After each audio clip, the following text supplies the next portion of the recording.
آیت نمبر 81 وَإِذْ أَخَذَ اللَّهُ مِيثَاقَ النَّبِيِّينَ لَمَا آتَيْتُكُم مِّن كِتَابٍ وَحِكْمَةٍ ثُمَّ جَاءَكُمْ رَسُولٌ مُصَدِّقٌ لِّمَا مَعَكُمْ لَتُؤْمِنُنَّ بِهِ وَلَتَنصُرُنَّهُ۔ اور یاد کرو جب اللہ تعالیٰ نے تمام انبیاء سے یہ ایک عہد لیا تھا کہ جو کچھ بھی میں تمہیں کتاب اور حکمت عطا کروں، پھر تمہارے پاس آئے کوئی رسول جو تصدیق کرتا ہو اس کی جو تمہارے پاس پہلے سے موجود ہے، تو تمہیں لازماً اس پہ ایمان بھی لانا ہوگا اور اس کی مدد بھی کرنی ہوگی۔ قال اقررتم واخذتم علی ذلکم اسری، اللہ تعالیٰ نے فرمایا کیا تم نے اقرار کر لیا اور اس پہ میری ڈالی ہوئی ذمہ داری کو قبول کر لیا؟ قالوا اقررنا، انہوں نے کہا ہم نے اقرار کر لیا۔ قال فاشهدوا وانا معکم من الشاہدین، تو اللہ تعالیٰ نے فرمایا کہ اچھا اب تم بھی گواہ رہو اور میں بھی تمہارے ساتھ گواہوں میں سے ہوں۔ آیت مبارکہ میں میثاق کا لفظ استعمال ہوا ہے جو کہ وثق سے ہے۔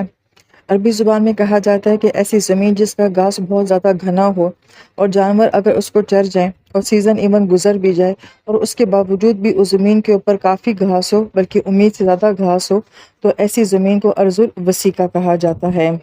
اور اس لفظ کے اندر جو تصور پایا جاتا ہے وہ یہ کہ کسی چیز کے ساتھ اس طرح جڑا ہوا ہونا، منسلک ہونا کہ وہ اس وقت تک اس کے ساتھ جڑی رہے جب تک کہ اسے حاصل ہونے والا مقصد پورا نہ ہو جائے۔ لہٰذا یہاں پہ زمین میں گھاس جو ہے وہ اس وقت تک رہی کہ جانور بھی چر گئے، سیزن بھی گزر گیا، مگر گھاس جو ہے وہ پھر بھی باقی ہے۔ قرآن پاک میں وَشُدُّ الْوِثَاقَ کا لفظ بھی آتا ہے، اور وثاق کہا جاتا ہے ایسی رسی یا چین کو جس سے جانور کو باندھا جاتا ہے، اور جانور یا غلام کو بھی اس وقت تک باندھا جاتا ہے جب تک کہ جانور کو کھولنا یا غلام کو آزاد کرنا مقصود ہو، تو اس وقت وہ رسی جو ہے وہ اس کے ساتھ منسلک رہتی ہے اور جڑی ہوئی رہتی ہے۔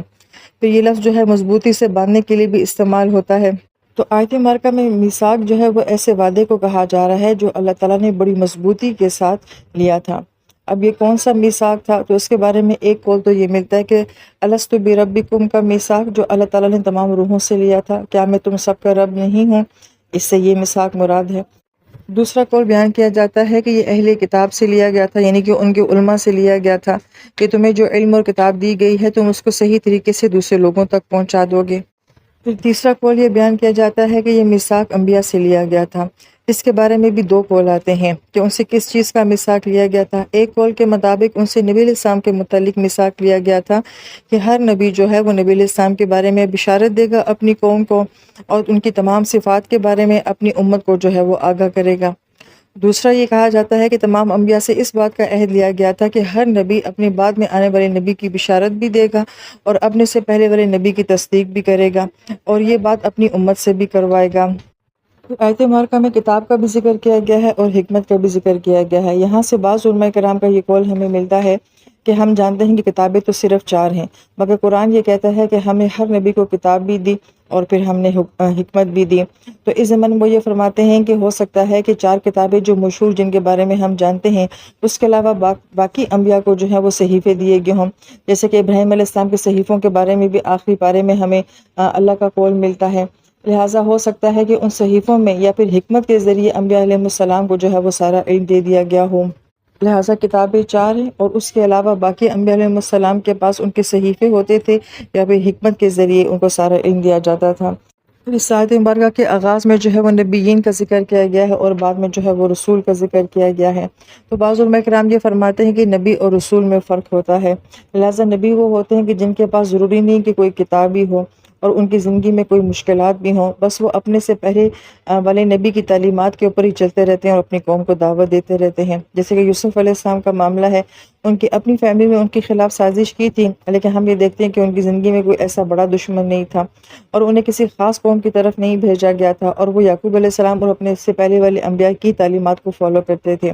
لیکن اس کے برعکس ہم یہ دیکھتے ہیں کہ موسیٰ علیہ السلام، عیسیٰ علیہ السلام، ابراہیم علیہ السلام، نبی علیہ السلام میں ان کی زندگی میں ہمیں نمرود اور فرعون نظر آتا ہے، ابو جہل نظر آتا ہے، اور پھر رسولوں کو کسی خاص قوم کی طرف بھیجا جاتا ہے، کسی خاص ٹارگٹ کے لیے بھیجا جاتا ہے، اور ان کو جو ہے وہ کتابیں بھی دی جاتی ہیں۔ جبکہ علماء کرام میں ایک جماعت ایسی بھی ہے جو کہ رسول اور نبی کے فرق کو نہیں مانتی۔ آیت نمبر 82 میں کہا جاتا ہے فَمَن تَوَلَّى بَعْدَ ذَلِكَ فَأُولَٰئِكَ هُمُ الْفَاسِقُونَ، تو جس نے بھی منہ موڑ لیا اس کے بعد تو یقیناً یہی وہ لوگ ہیں جو کہ فاسق ہیں۔ اس آیت مبارکہ کا تعلق پچھلی آیت کے ساتھ ہے کہ جس میں تھا کہ نبی علیہ السلام کو ماننا اور ان کی بشارت جو ہے وہ دینا، یہ ان کی کتابوں میں لکھا ہوا تھا۔ مگر اپنی کتابوں میں لکھا ہوا ہونے کے باوجود بھی انہوں نے اس بات کو چھپایا۔ تو جان بوجھ کر پہ جو یہ گناہ کیا گیا ہے اس کو فسق کہا گیا ہے۔ فساد اور فسق کے فرق کو ہم اب جان چکے ہیں کہ فساد کہا جاتا ہے کہ جب کوئی پھل اندر سے گل سڑ جاتا ہے تو اس کو فساد کہا جاتا ہے۔ جیسے کہ دودھ بظاہر دودھ نظر آتا ہے مگر اندر سے اس کا ذائقہ کھٹا ہو جاتا ہے کیونکہ وہ پھٹ رہا ہوتا ہے، اس کو بھی فساد کہا جاتا ہے۔ جبکہ فسق کہا جاتا ہے کہ جب کوئی برائی اتنی زیادہ ہو جائے، اندر سے گلنا سڑنا کسی پھل کا اتنا ہو جائے کہ وہ باہر نمایاں نظر آئے، جیسے کہ کوئی فنگس ہوتا ہے، کوئی داغ ہوتا ہے۔ تو یہاں پہ کہا جا رہا ہے کہ یہ ان کے اندر کی شخصیت کی جو گلنا سڑنا ہے اور جو بدبودار ان کی شخصیت ہے اور ان کے اعمال ہیں، یہ اس کی وجہ سے ہے کہ جانتے ہوئے بھی یہ سارا کچھ کر رہے ہیں۔ پھر آیت نمبر 83 میں اللہ تعالیٰ فرماتے ہیں افغیر دین اللہ یبغون، تو کیا یہ اللہ کے دین کے سوا کوئی اور دین چاہتے ہیں؟ وَلَهُ مَنْ أَسْلَمَ مَنْ فِي السَّمَاوَاتِ وَالْأَرْضِ طَوْعًا وَكَرْهًا وَإِلَيْهِ يُرْجَعُونَ، جبکہ آسمانوں اور زمین میں جو بھی ہے وہ اللہ کے سامنے سر تسلیم خم کیے ہوئے ہے، چاہے خوشی سے اور چاہے مجبوراً، اور اسی کی طرف ان سب کو لٹا دیا جائے گا۔ اس آیت مبارکہ میں دو چیزوں کا آپس میں کمپیریزن ایک طرح سے کیا گیا ہے، ایک یبغون کا لفظ آیا اور ایک اسلمہ کا لفظ آیا ہے، اور دونوں جو ہیں وہ ایک دوسرے کے بالکل متضاد ہیں۔ یبغون کا لفظ جو ہے یہ بغا سے ہے، بغا کا مطلب ہوتا ہے چاہنا، مگر کسی چیز کو چاہنا، مسلسل چاہتے رہنا، جیسے درخت بڑا ہوتا ہے اور بڑا ہوتا ہے اور مسلسل بڑا ہوتا رہتا ہے، جیسے کہ پانی کا بہنا اور مسلسل بہتے رہنا، تو کسی چیز کا اتنے تسلسل کے ساتھ ہوتے رہنا، یہی تاثر جو ہے یبغون میں دیا جا رہا ہے کہ کسی چیز کا چاہنا اور پھر مسلسل اس کو چاہتے ہی جانا۔ اور اسی بغا لفظ سے جو ہے وہ باغی بھی ہے کہ جو اپنی خواہش کی تکمیل کے لیے باغی ہو جائے۔ اسی لیے یہ لفظ جو ہے اس عورت کے لیے بھی استعمال کیا جاتا ہے کہ جو کوئی غلط کام کر لیتی ہے، اس کو بھی جو ہے وہ بغاوت کہا جاتا ہے۔ تو گویا کہ اس لفظ کے اندر جو ہے وہ ایک طرح کی شدت نظر آتی ہے۔ اس کے برعکس اسلمہ کا لفظ لایا گیا ہے، اور اسلمہ کا مطلب ہوتا ہے عاجزی کرنا، اور اسلمہ کو لغوی معنی بیان کیا جاتا ہے کہ جس اونٹ کے ناک میں نکیل ڈال دی جائے اور پھر اس کا مالک اس کو جہاں چاہے جدھر چاہے وہ لے کے جائے۔ اب یہ مالک جو ہے یہ کوئی چھوٹا سا بچہ بھی ہو سکتا ہے، اور اگر اس کے ہاتھ میں اونٹ کی لگام ہے تو اونٹ اس چھوٹے سے بچے کے پیچھے پیچھے چلتا رہتا ہے، جس میں انتہا درجے کی جو ہے وہ عاجزی ہوتی ہے۔ تو ایک لفظ کے اندر بغاوت ہے بہت زیادہ، اور ایک لفظ کے اندر عاجزی ہے بہت زیادہ۔ پھر آیت میں جو ہے وہ آسمانوں اور زمینوں کا ذکر کیا گیا ہے، اور ان کا ذکر جو ہے وہ سین اور ان سین دنیا کے ساتھ جو ہے وہ بیان کیا جاتا ہے۔ آسمانی دنیا کو ہم نہیں جانتے، زمینی دنیا کو کسی حد تک جو ہے وہ ہم جانتے ہیں۔ اور پھر یہاں پہ دو طرح کی مخلوق کی بات کی گئی ہے۔ ایک طرف ہمیں ایسی مخلوقات نظر آتی ہے، مثلا آسمان ہے، زمین ہے، سورج ہے، چاند ہے، ستارے ہیں، ایون یہ جو جانور ہوتے ہیں یہ سب ہم سے کسی نہ کسی طریقے سے اعلیٰ ہی ہوتے ہیں۔ مثلا کسی میں طاقت بہت زیادہ ہوتی ہے، کسی کے بھاگنے کی سپیڈ بہت زیادہ ہوتی ہے، کسی میں سننے کی حس بہت زیادہ ہوتی ہے، کسی کی دیکھنے کی صلاحیت بہت زیادہ ہوتی ہے، اور اتنی انسانوں میں نہیں ہوتی ہے۔ مگر اس تمام طاقت کے باوجود، پاور کے باوجود بھی ہم یہ دیکھتے ہیں کہ وہ اللہ تعالیٰ کے سامنے سلنڈر ہیں۔ وہ نہیں کہتے کہ ہم اللہ تعالیٰ کی مرضی کے خلاف کریں گے۔ سورج چاند ستارے نہیں کہتے کہ ہم اتنے عرصے سے کیوں روزانہ جو ہے اپنی خدمات دے رہے ہیں۔ لہٰذا ہر مخلوقات جو کہ انسان سے کہیں زیادہ بڑی مخلوقات ہیں، اور وہ اللہ کے سامنے بہت عاجزی کے ساتھ ہیں۔ اس کے برعکس انسان 5-6 فٹ کا انسان ہے، بہت عاجز، بہت کمزور مخلوق ہے، مٹی سے بنائی گئی مخلوق ہے، مگر اس کے باوجود وہ بغاوت کرتی ہے۔ وہ کہتی ہے میں نہیں مانتا، وہ کہتی ہے کہ مجھے دین کی بات سمجھ نہیں آتی، مجھے احکام کی بات جو ہے وہ سمجھ نہیں آتی ہے۔ تو انسان کے اندر اتنی جرأت کہاں سے آئی کہ وہ سوال بھی کرتا ہے اور انکار بھی کرتا ہے، جبکہ باقی ساری مخلوقات تو نہیں کرتی ہیں۔ تو اس وجہ سے کہ انسان کو اختیار دیا گیا ہے، وہ اپنے اس اختیار کی وجہ سے جو ہے وہ انکار بھی کرتا ہے اور سوال بھی کرتا ہے۔ پھر یہ کہ انسان بہت چھوٹی سی مخلوق ہو جانے کے باوجود کیوں بغاوت کرتا ہے، تو ہم یہ دیکھتے ہیں کہ آسمانوں پہ فرشتوں نے بھی سوال کیا تھا آدم کیوں بنا رہے ہیں، شیطان نے سوال کیا تھا کہ میں اس کو سجدہ کیوں کروں۔ بظاہر دیکھا جائے تو دونوں کا سوال معقول تھا، کہ وہ کہتا ہے کہ میں آگ سے بنا ہوا ہوں اور یہ مٹی سے بنا ہوا ہے، تو آگ جو ہے وہ اعلیٰ درجے کی مخلوق ہے، تو میں اعلیٰ درجے کی تخلیق ہو کے میں اس کم درجے کی تخلیق کو کیسے سجدہ کروں۔ فرشتوں نے پہلے بہت ساری مخلوقات کو دیکھا ہوا تھا کہ انہوں نے کیا فساد مچایا ہوا تھا، ان کا سوال بھی بالکل جینون تھا۔ لیکن اصل میں جو دونوں کا فرق ہے وہ جو علماء کرام فرماتے ہیں کہ فرشتوں نے اپنے ایمان کی بنیاد کے اوپر سوال کیا تھا، اعتراض نہیں کیا تھا،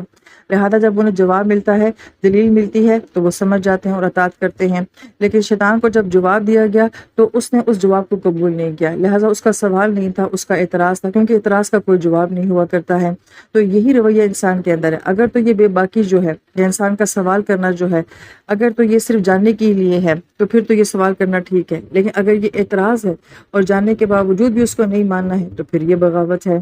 لہٰذا آج ہمارے معاشرے میں بھی بہت سارے سوالات ہیں کہ عبادات کیوں کی جائیں، عبادات کا کیا فائدہ ہوتا ہے، رمضان میں روزے کیوں رکھے جائیں، گرمی کی بھوک پیاس سے اللہ تعالیٰ کو کیا ملتا ہے، اتنی دور حج کرنے کیوں جائیں، اور جو حاجی وہاں پہ مر گئے ہیں ان کا کیا قصور تھا، وہ تو عبادت کرنے گئے تھے، اور میں جو مال محنت کے ساتھ کماتا ہوں کیا وہ پاک نہیں ہوتا کہ میں اس کو پاک کرنے کے لیے مزید جو ہے وہ 2.5% زکوٰۃ دوں۔